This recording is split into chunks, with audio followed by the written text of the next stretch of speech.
Welcome to the Fear and Greed Afternoon Market Report for Thursday, the 25th of November 2021, where in just a few minutes I tell you everything you need to know about what's happened in financial markets, economics and the world of business today. I'm Sean Aylmer.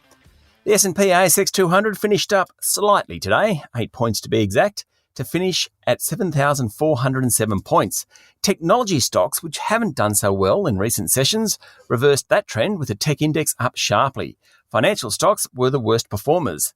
Looking at specific shares, Commonwealth Bank fell 1.5%, while the other big banks, including Macquarie Group, all underperformed.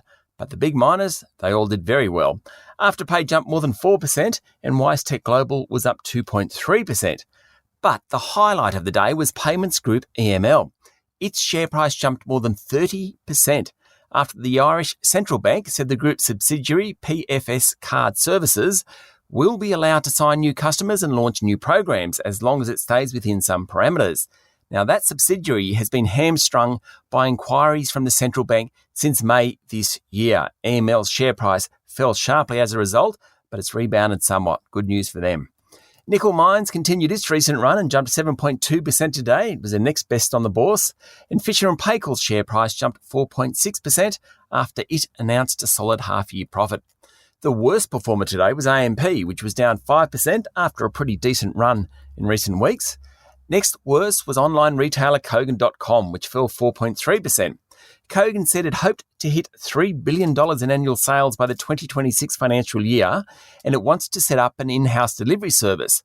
But the group recorded a second strike against its remuneration report at today's AGM. Kogan's share price is now at its lowest level since May last year. The Reserve Bank of New Zealand blasted Westpac today, saying it needs to see a significant improvement in the bank's risk governance. The comments came after an independent report into compliance issues at Westpac highlighted historic underinvestment in risk management in New Zealand. In economic news, capital spending fell by more than 2% during the September quarter, according to the Australian Bureau of Statistics. It's not surprising, given we're in lockdowns, but the good news is that investment intentions have risen, particularly in the mining sector. The Aussie dollar is trading at 72 US cents. Just recapping Wall Street, there was a slew of data late in the day. Most important was the release of the Federal Reserve Open Market Committee minutes, and it showed that more officials inside the central bank are pushing for tighter monetary policy. By the end of the day, all the major indices were flat or up slightly. That's it for the afternoon market report for Thursday, the 25th of November 2021. Join Michael Thompson and I tomorrow morning for the Friday edition of Fear and Greed. I'm Sean Aylmer. Enjoy your evening.